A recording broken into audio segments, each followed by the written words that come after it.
Covered the whole day already. So we have Mary Ann with us this morning. She is an incredible individual. 2 master's degrees, one in education, being a teacher, one in journalism. In addition to that, when she was, I'll let her tell you the story, but when she was in college, she was able to talk one of the greatest stars in the history of Hollywood to come to her campus and offer an honorary degree without having spoken to anybody in the administration about it, and actually got the job done. You know, Bob Hope, you got to tell that story. Craig Wall, Navy veteran, 4 years, served this country. Magnum cum laude from University of Wisconsin.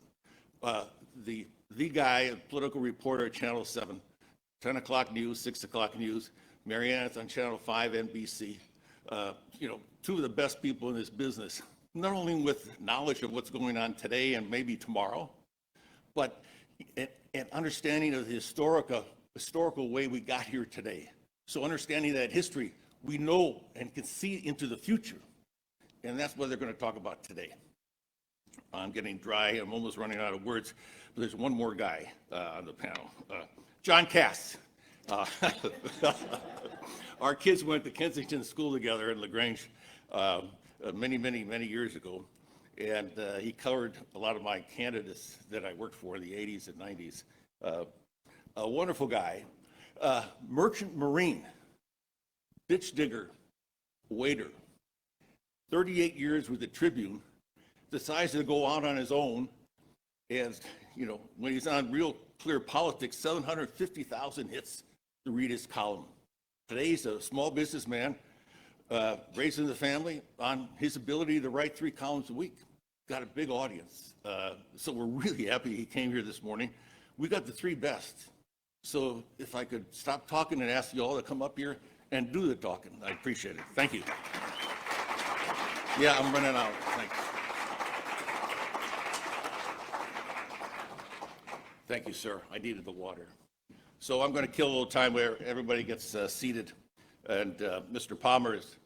Thanks, Tom. Yeah, Mr. Palmer is going to precipitate the conversation with regard to local politics, what's going on around the state. It's an election year that, like no other, everybody's up for election this year. Because of redistricting, everyone at the congressional, federal level, and the local level, a lot of races, and just to set the parameters for, you know, what I see in the state, having been in every county at least a couple times in my life, 102 counties. You know, Southern Illinois is actually south of the Mason-Dixon line. It's a huge state, 75% agricultural. It's red downstate south of I-80. You know, Republicans are going to do very well, even with Democratic voters. They're going to do very well.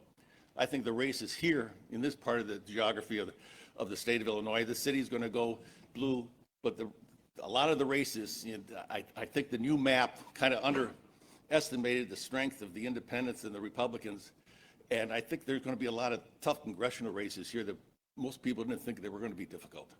It's just going to be a real tough year to get votes out if you're a Democrat. Republicans are going to come to the ballot box. And it's just the key is turnout. You know, this part of the world right now, I think, is very important. So at that point, I'm going to turn it over to Mary Ann. If you could open it up with a conversation about who you think is going to be the next governor a year from today. Oh, my.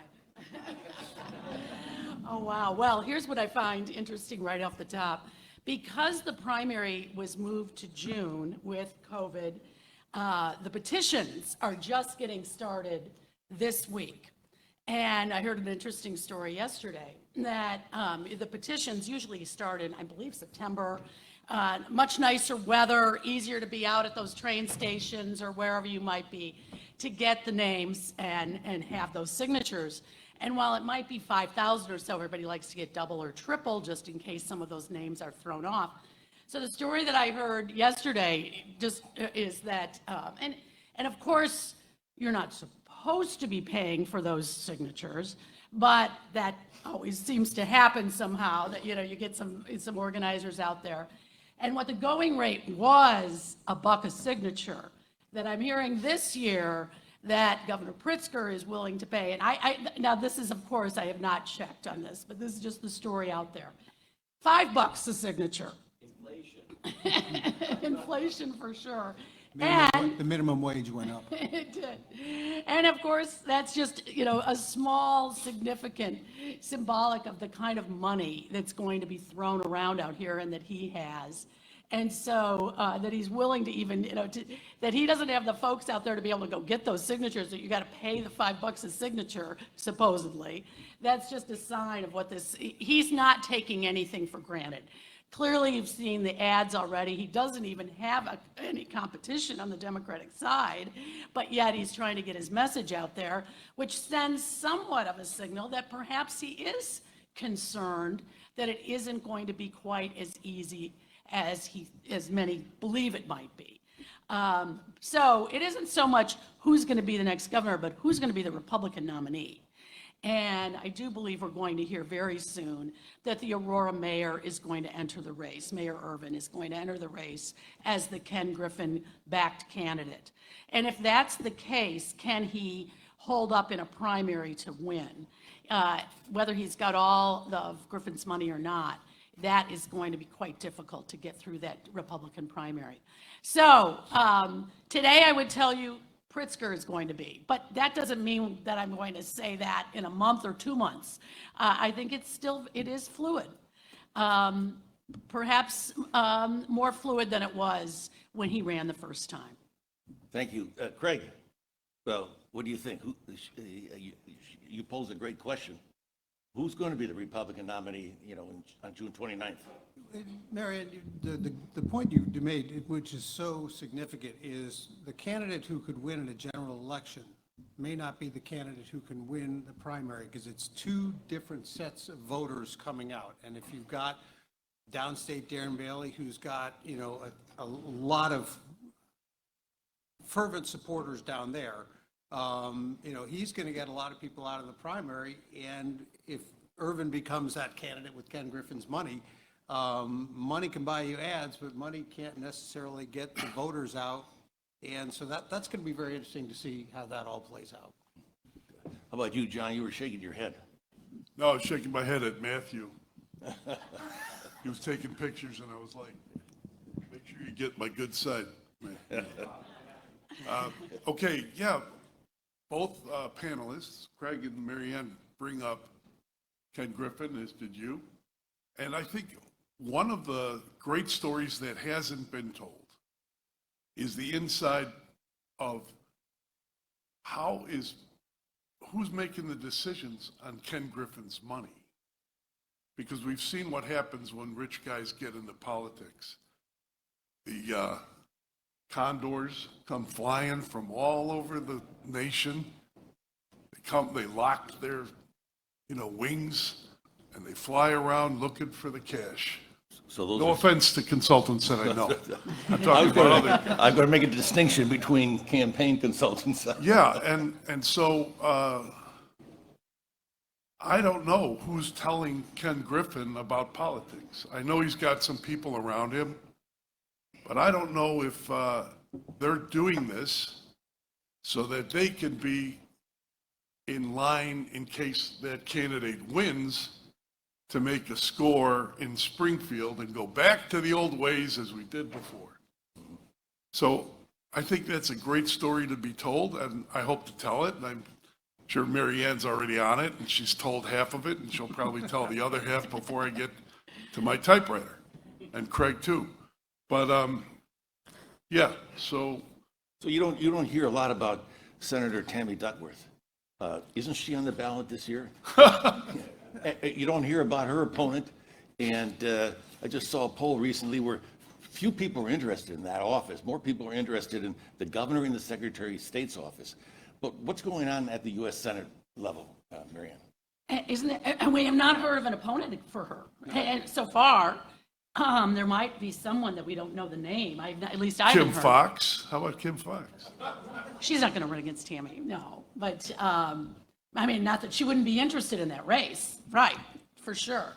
I think that Tammy, Senator Duckworth has because of her service and whether or not you agree with her politics, it is difficult to run against her because of her service. And so while to be critical, I think she has been somewhat of a follower of Durbin. I haven't seen her carved out. Can I say anything that Tammy Duckworth has done in her tenure? I can't. I mean, I probably should be able to at this point, but I cannot significantly say, wow, she was the lead on this, or she really. However, I think that her service has outweighed whether or not others would run against her. Yeah, or military service. Yes. Right. Greg? Well, and I think of, all the talk early on of Adam Kinzinger. Where was he going to run? Where was he going to land? And people had talked about running for governor or running against Tammy Duckworth. And I always thought it was much more feasible for him to run against Tammy Duckworth than against the governor. And yet he bowed out of, anything local and is kind of sitting things out and sort of waiting and watching on the sidelines. But, I don't know where you're going to drum up that a person right now who's going to beat Tammy Duckworth, because as Marianne said, she may not have stood out as doing anything great, but she hasn't done anything to stumble. She's kind of just been going along and chugging along and doing her part and being the good, second senator in Illinois, as far as probably most voters are seeing. They don't have a reason to dislike her, even if they don't have a whole lot of reason to really like her. So She hasn't, as both panelists have said, she hasn't done a thing. But she is doing one thing. She's Tammy Duckworth.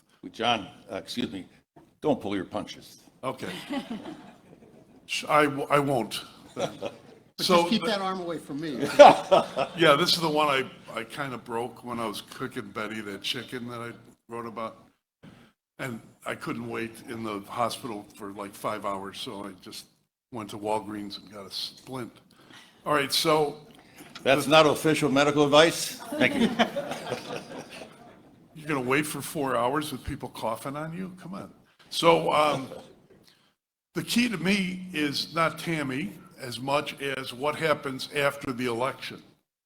Because what happens after the election, and we're anticipating that there is going to be a sea change throughout the country. I could be wrong, and I've been wrong many times.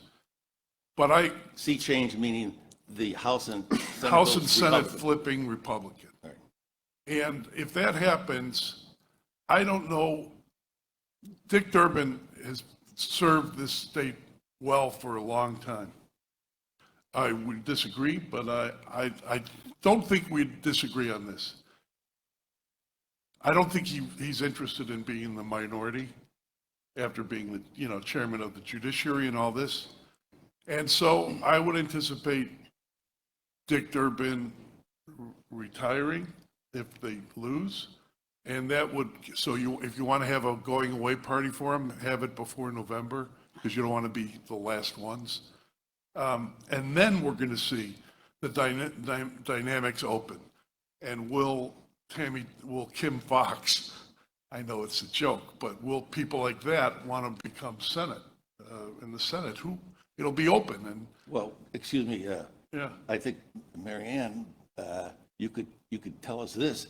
The governor could appoint himself to the U.S. Senate, could he not? He could appoint himself to the U.S., didn't we? After being reelected. Didn't we go through this one time already? yes, Yeah. already. Yeah. But I think he's got bigger aspirations than even the Senate, Oh, but that would at come least get him right to Washington Right. first. Well, yeah. but I mean, seriously, if you're the governor and you're a billionaire, do you want to be one of 50? There's no way that Pritzker wants to be a senator and just leave the power to other people. I don't see that But happening. does he see that as a stepping stone to being president? If he's going to run for president, he's going to run after being governor, after winning another term. I don't. Okay, let's talk Wait a about. second, he was born on third base thinking he hit a triple, okay? I segue into a personal story. That's because I coach get- at LaGrange Little League for a little, and third base coach, and I understand exactly what he's talking about. Okay, they have opinions too. They're smarter than me. They're great reporters. I'm lucky enough to give my opinion. But the analysis that these two are offering, I would take to the bank anytime. Like, okay, so what will happen if would Pritzker nominate himself? You know, Maybe. I'm not saying, who knows? I think you are right. I do think if he does win, he is going to run for president. But first he's got to wait for President Biden to say he's not going to run, which is very likely. Okay, so let's talk about the big boss in the room, the Cook County Board President, Toni Preckwinkle. She's on the ballot as well in November. If she gets reelected, right now there's no real opponent. She's got the unions, she's got Cook County, she's got 3 of the 4 prongs of justice, and whoever wants to be mayor of Chicago has to come to her and ask for her support. She's going to be calling a lot of the shots. Or am I wrong on that? No, I'll go you're to not. Craig first. Well, I think you're absolutely right. Toni Preckwinkle is that, she's quiet. I'm glad as a political reporter, I'm not covering Toni Preckwinkle as mayor because it would be very difficult. We don't see Toni Preckwinkle very much, but I think behind More the difficult scene- than what we have right now? At least we get sound bites from our current mayor. You do.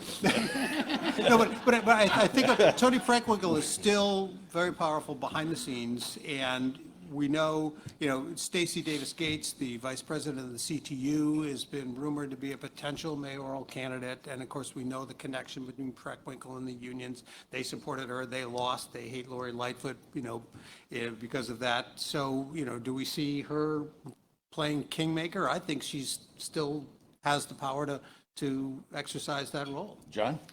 And what about The White Shadow, my favorite TV show from the 70s? Arnie Duncan.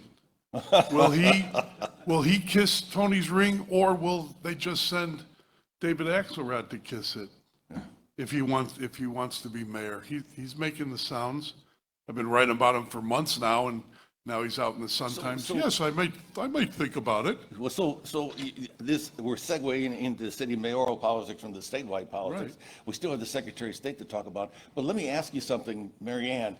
When you hear this conversation, how much is Chicago and Illinois really intertwined politically? Because you hear the conversation from the governor, all of a sudden to Tony managing the mayor. Does Chicago have any impact in Springfield? Not right now. Look, well, if they do, they haven't scored well. Look what's happened with the teachers. The mayor has lost, that vote that she wanted. As far as the school board, the elected school board won. Police, there's now going to be a community-based group that will oversee her decisions, most of her decisions, not all of them.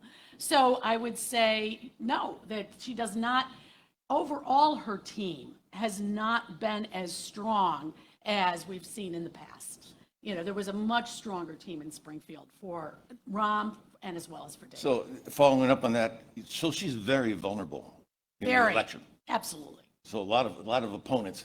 So how does that impact the governor's race, the vulnerable mayor? The other day, when the teachers walked out in the national news, and some of the national news broadcasters actually said, where's the governor? What's the governor? How close are the governor and the mayor working together? The governor's got to win. He's thinking that maybe she can't win. Is he going to stay apart from her? Is he going to work together? What's going on behind the Well, have you scenes? seen any of the texts that the two of them have had? I would say they don't get along at all. I don't think they talk very often. They do just to be, perhaps to have their staff speak, but from what we hear is that they have not gotten along this entire time. And so yes, I think the governor, he offered late Saturday night that he had 350,000 tests that he could give to the city to get the saliva test back. But then quickly the mayor said, well, thanks a lot. We'll be buying those. Well, wait a second. You were given $1.8 billion in federal COVID dollars for CPS. Weren't you given lots and lots and lots of money for testing? The state wasn't giving them free. That's not really legal to do that. They've had to do that for other school systems around the whole state. No, they are not exactly simpatico. No. But I think to your point, Tom, Chicago being as democratic as it is, Pritzker doesn't have to worry about Chicago. It's in his back pocket already. He's got to worry about south of I-80, as you and I have chatted on numerous occasions. So, whether his relationship with the mayor is good or frosty or whatever, the governor's not going to have a problem carrying Chicago. Yeah, so she doesn't really matter on the governor's side of the race. I don't think he has to be good friends with her and have her political support. She's been cut out, as Mary Ann and Craig have said. she's weak in Springfield by her own design. And she has participated in the shrinking of the mayor's office in terms of influence. So that now you see the only way out of schools is, in my opinion, and I could be wrong, but I think the only way out is school choice. And that the school board will be elected in 2 years, and Stacey Davis Gates and Tony Preckwinkle can decide who's on the school board in 2 years. So let me ask you that question. People are worried that the problems of Chicago are going to be imported into the suburbs and the Yes. surrounding counties. People are concerned about the crime. We haven't even mentioned that issue. We understand the economics and COVID. So tell me, Mary Ann, start with you on the crime issue. How big of an impact is that? Why has she been so diminished, the mayor? And does that mean any city that doesn't deal with the crime issue, their leadership could be in jeopardy in November? I would think so. I think crime is number one issue. Crime is number one issue Why? for Why? for the governor. Well, because the crime is it's chaos.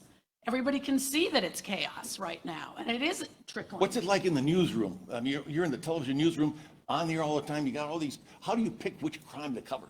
Right, right. And unfortunately, because of COVID, it's not the old days of us in the newsroom. We're all still distant, but we still meet. It's not the same thing. I mean, I miss that camaraderie. I miss the, standing up and going, oh my God, did you hear about this? And running to the desk.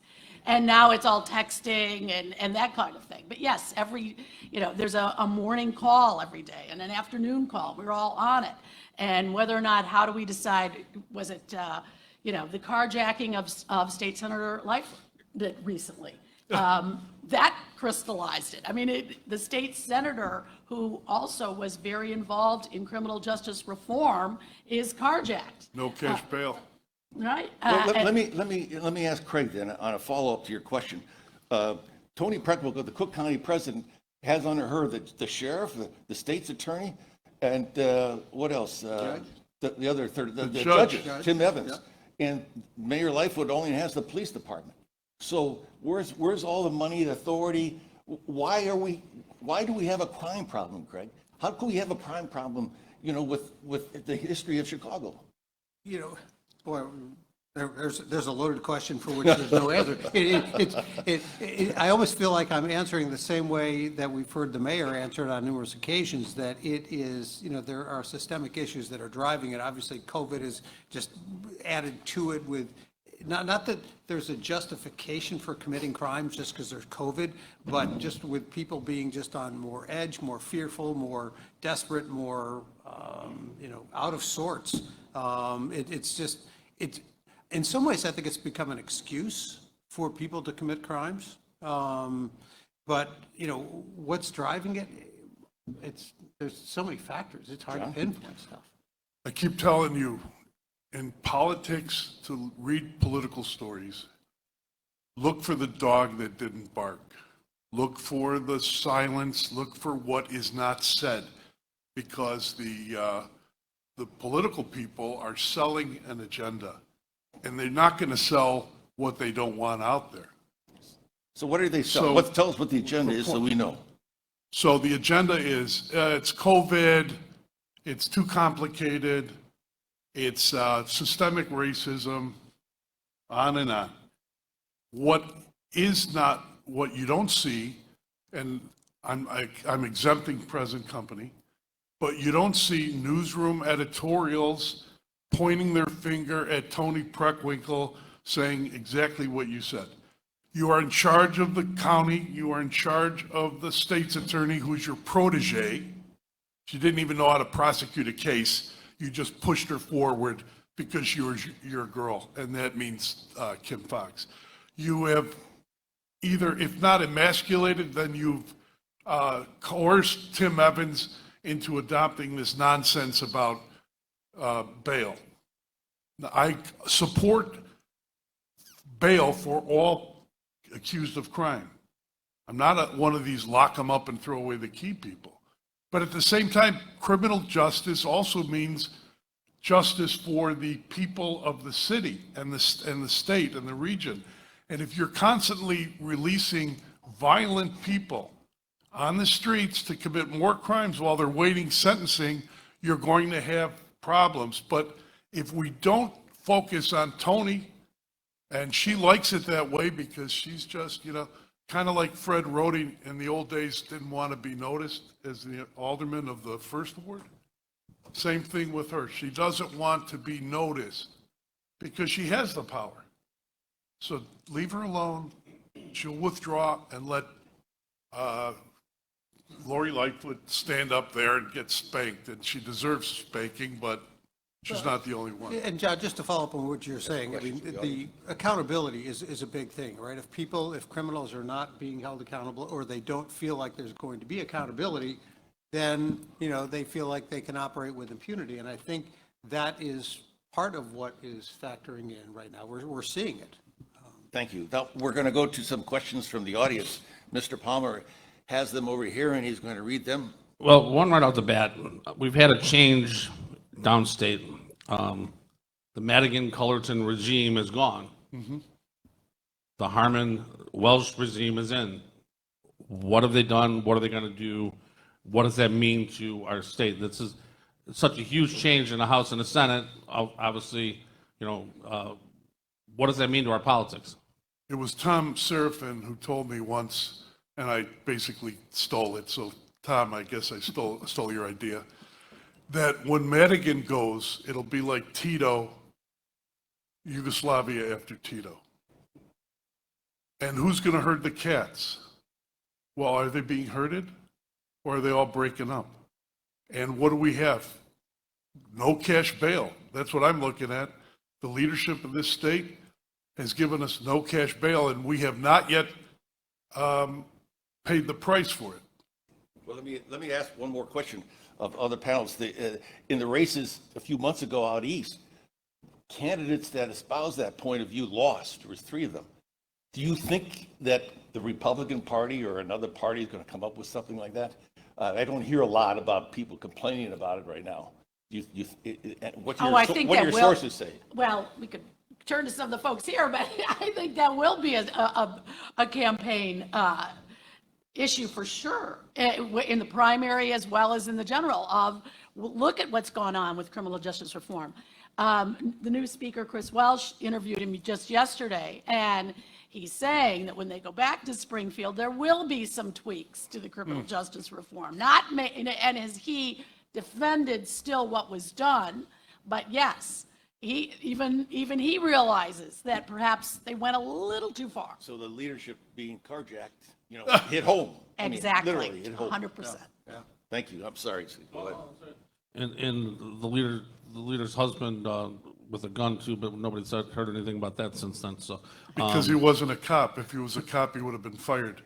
all right, so the federal government and our state government have both been giving away the House, basically. We in Illinois were fortunate. We got a transportation and infrastructure bill done and other things that were great news and great things going to be coming, and that money is committed and spent and going on. And then COVID hit. We have free drugs, free tests, unemployment benefits, et cetera, et cetera. We're giving away the House left and right. Can anyone run and say they're not going to raise taxes?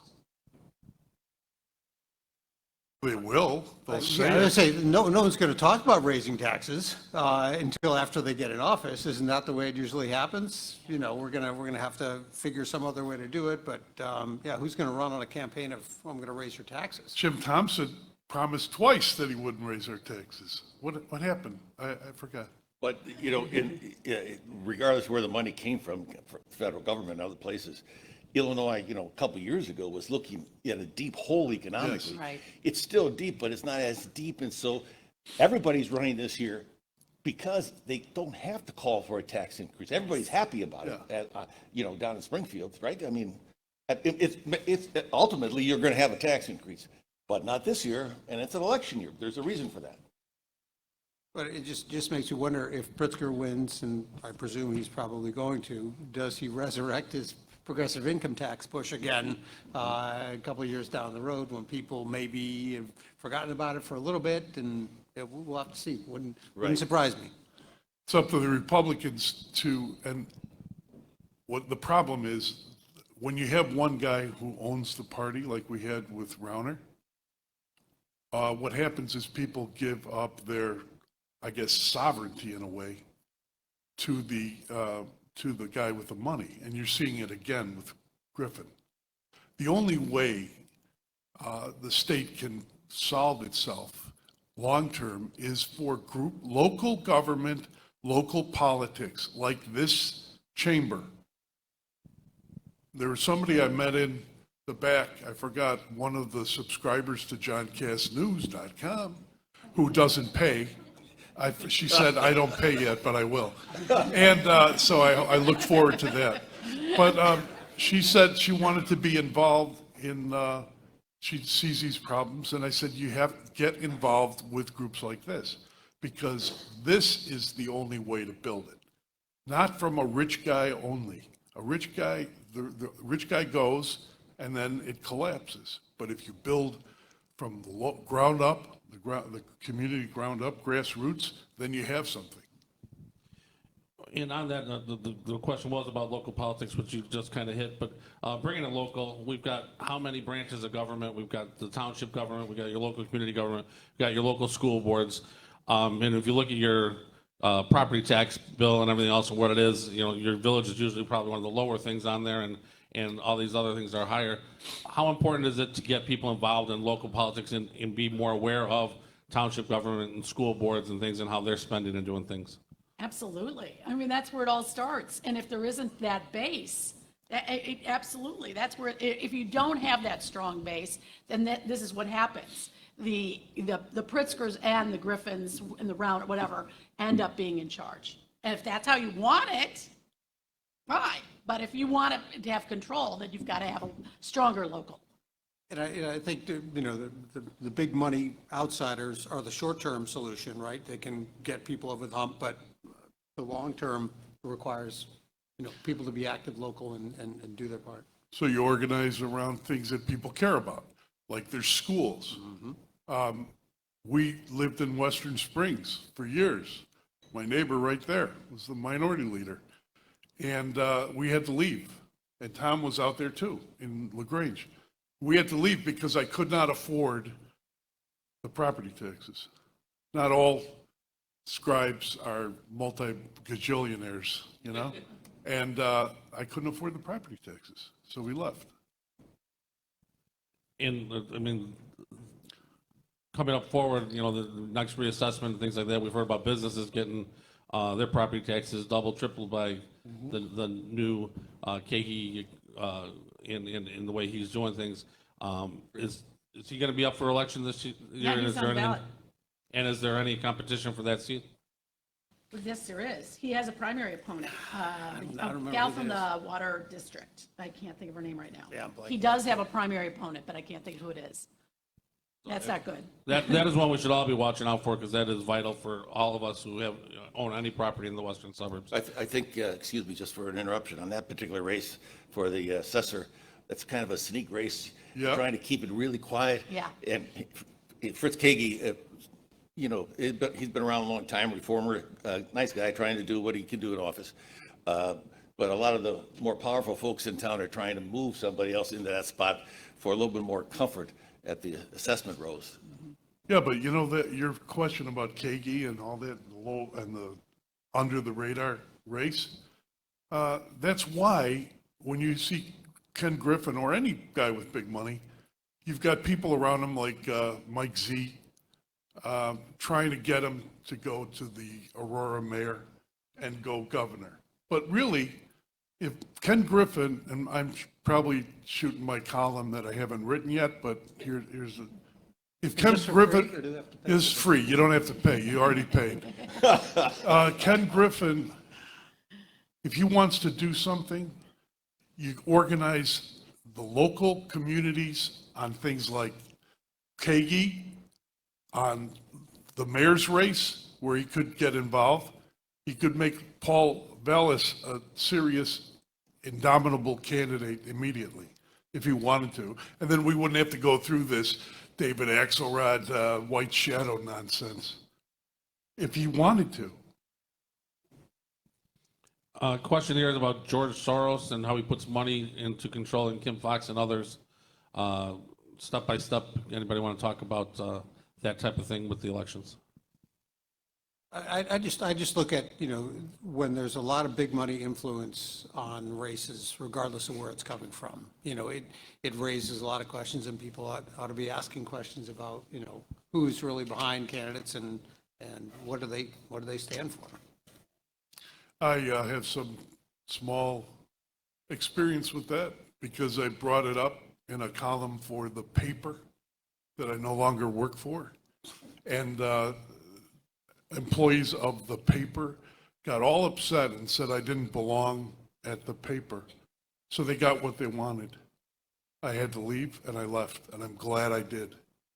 But the issue that I wrote about then is growing up again. You see it all over the country.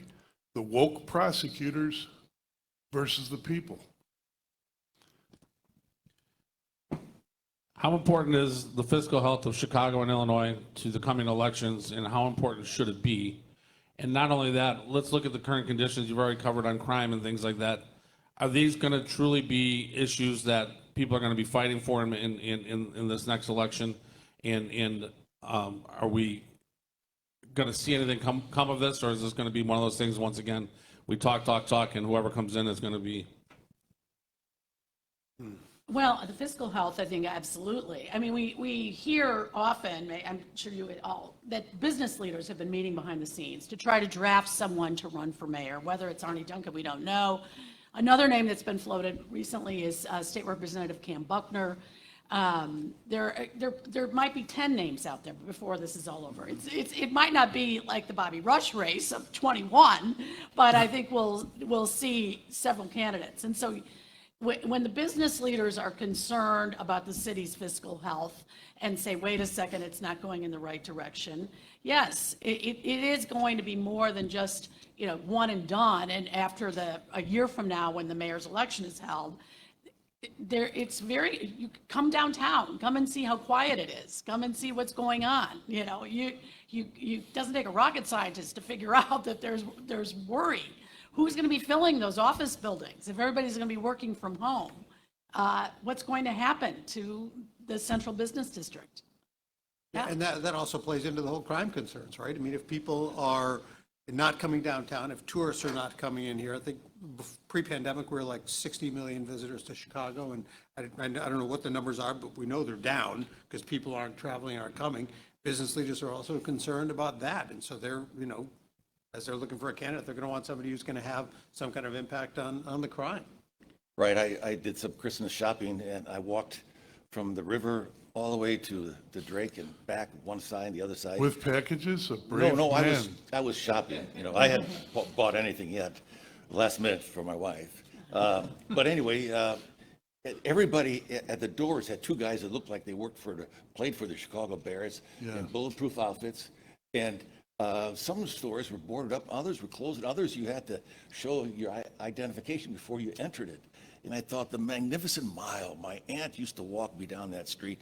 She was, worked for United Airlines, and she'd dress me up, put a tie on me. We'd walk down Michigan Avenue on Sunday. It was just, it's very sad when you see it today. And that is the issue in the city race next year. This coming, it's right after, it's in February 28th. That is the issue for the city, the quality of life. They have to get back to that sense of quality of life. And 16% of the people are only middle class in the city now. The impoverished is so large, the need is so great. And, we're all like, not seeing the forest from the trees. We're all like walking straight ahead. And the problems are all around us, and we're pretending it's not there. Unfortunately, Tom. Our leaders have to step up. And I just want to make that transition back to your panel. And I want to thank all the leaders in the room here and you for being here today. I know we promised everybody, we have about 10 more minutes before we wrap it up, but I'd like to ask one question. Might have to do with politics, might have to do with your personal lives, but I'd like you to tell everybody here, you all have had long, successful careers. You're at the top of the game in the big political city of Chicago, one of the great cities in the world. You're at the top of the game. what is it that you see from humanity every day that you're out there on the streets that makes you feel good at night when you come home after covering some of the worst stories and the difficult stories emotionally to deal with? Starting with you, Craig, because I know you've seen a lot.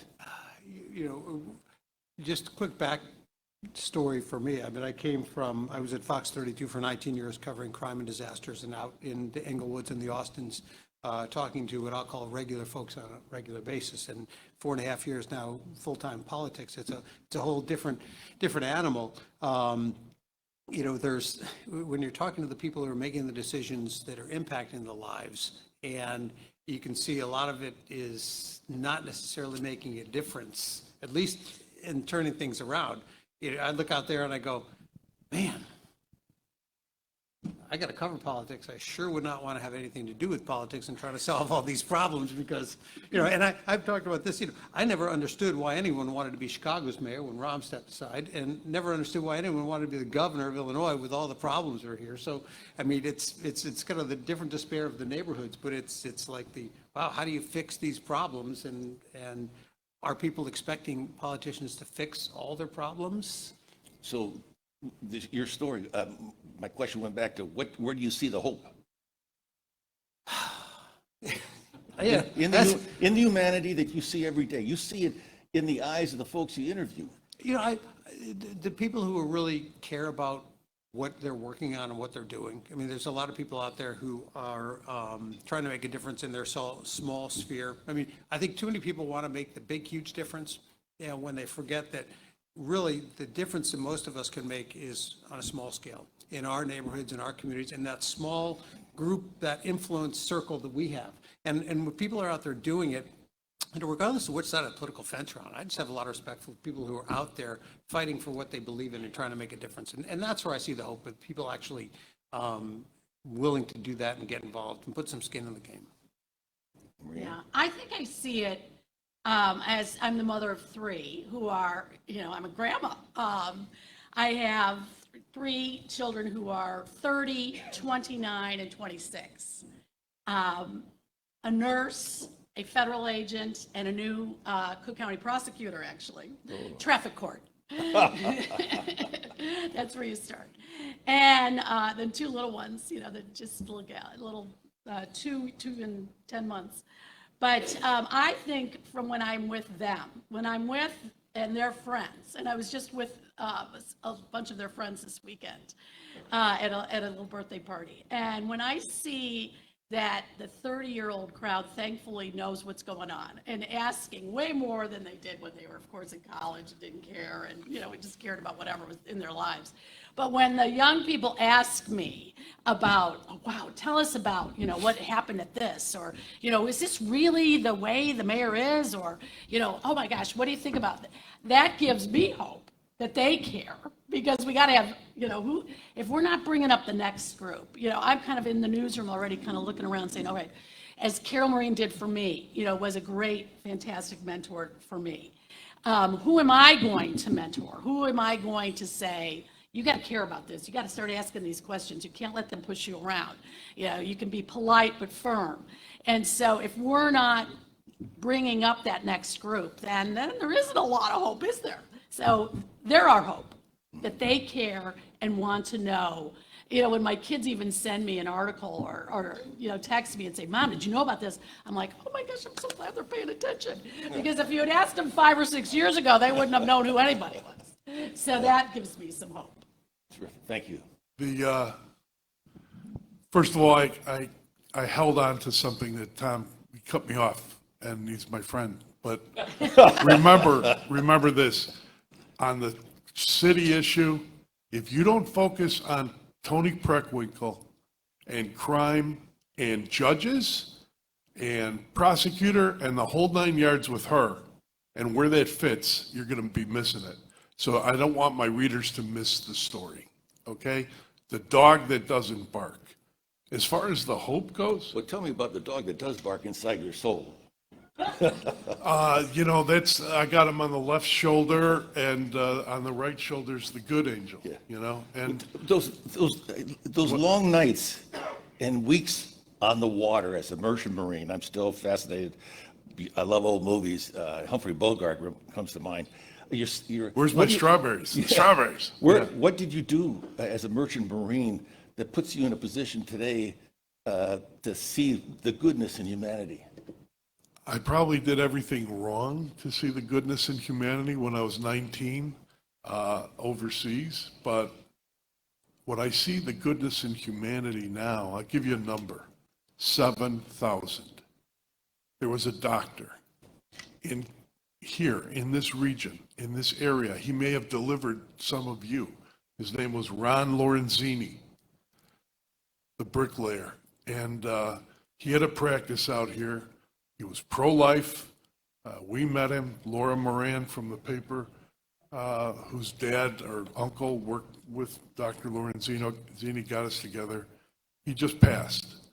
And I saw at his wake the other day, his grandchildren standing, all the people, many people who had been delivered by him, by this great man, standing, and his love of life and his reverence for life. Yes, I am pro-life. I used to be I'm in the mainstream, not in the mainstream media anymore, but I was then. That to me gives me hope, because it's only, like Craig Wall said, it's the hope that happens with the small action. The small action, the small step, not the big step. Thank you, John. And I have a political question. What do you anticipate, or what do you see happening in the year 2022 that nobody knows about right now that you'd like to share with us? Craig? Oh, my. You know, Do I have to go first? hypothetically. What's your outlandish prediction politically in this year? Can I phone a friend? I don't know. I think we're going to see more of the status quo, at least in this north end of the state. Nationally, I think we are going to see that sea change that John had talked about in the House and probably in the Senate, and it's going to be interesting to see, what that means for the next presidential election too.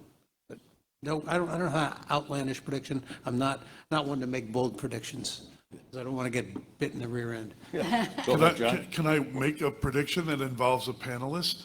Sure. Okay. I predict that a politician will become angry with Marianne Ahern for reporting the truth about what she sees and what they said. We're asking a question. For daring to ask a question. Like, Thank you, Karnak. excuse me, Mayor, but didn't you say 2 weeks ago A and now you're saying B? And she'll get somebody angry. I don't think I'll get a one-on-one with the mayor. That'll be my prediction. If the mayor decides to finally sit down with me, it's been almost a year. I don't think she will. It's fine. Whatever. I'll still do my job. I got a feeling I might outlast her. I'll still be at City Hall. She may not be. Yeah. That's your prediction? Yeah. I think that's 100%. That's the, Now, she may have to stay around for a long time to make that prediction come true, longer than she otherwise might want. No. just take a picture of Marianne saying that and the caption, "Revenge is a dish best served cold." We want to thank everybody for coming. I did see Nancy Cummings, the executive director of the LGBA, came. Thank you, Nancy. I also see Rod McCullough, who was here. There he is, famous pollster in Illinois. Ask him questions about the future. He'll tell you today about tomorrow. And I want to thank the mayors and all the dignitaries for being here. And I'd like Marianne just to tell us 5 seconds on Bob Hope. You got to hear this story. Yeah. Come on. All right. I graduated from college many years ago. I went to a small college, John Carroll University, Cleveland, Ohio. We wanted to have a great speaker, a group of friends talking, and I said, you know what, let's send some letters. I sent letters to 4 or 5 people, Barbara Walters, Alexander Solzhenitsyn, Jack Ford, the son of the president, because he was handsome, and Bob Hope, because he did live in Cleveland for a short time. I'm in my little dorm room, and the phone rings, and the woman says on the phone, Father Birkenhauer, the president of the university, would like to see you this afternoon at 1 o'clock. And I thought, oh, shoot, I don't think the tuition was good this semester, which would not have been a stretch. And I walked into his office, and he said, I think it's great that you invited Bob Hope, but the next time you offer him an honorary degree, would you please check with me first? And he came. There's your hope. All right, panelists, one more quick question for you before I let you off the hook, and it was about the map. And we all know the fair map or unfair map, whatever you want to refer to it as, has happened, existed, has changed politics for this year. What do you think the effects of the map are for this year for our voters going forward? I would just say, I think that the Democrats in controlling the map have done what the party in power does in every state, which is, further solidify their own power. I think the most interesting thing with maps, frankly, is going to be what happens in the 6th district, which is right around here, and how that plays out. I think that may be one of the more interesting races with map connections. And whether or not, I would just add, the Latino voters with getting 2 congressional seats. Now let's see in the city map's still not decided. And the fight continues between the Latino caucus and the Black caucus. So the Latino vote, and whether or not the Latino vote really shows up, is going to be a big factor, and whether or not the map makes a difference. The maps, I wonder about the Supreme Court, the Illinois Supreme Court's involvement in all this. Remember that the Supreme Court also has a group called the Attorney Registration and Disciplinary Committee, and that committee is supposed to be investigating Kim Foxx and what happened with Jussie Smollett. And I wonder if Ann Burke is going to allow the committee to continue, or will she just farm it out so that no one has to ask about any fundraiser questions at her house? There's so much involved, and we don't get involved in the local races, but it's all local. Like the Illinois Supreme Court is one of the most important races in the state. It's all important. And you just need, man, if I was just a publisher of a newspaper, I could hire some good political reporters, and I'd hire these two, and I have him as a columnist, and we could get to working. Thank you all for your candid words. I hope you all enjoyed this format that we had.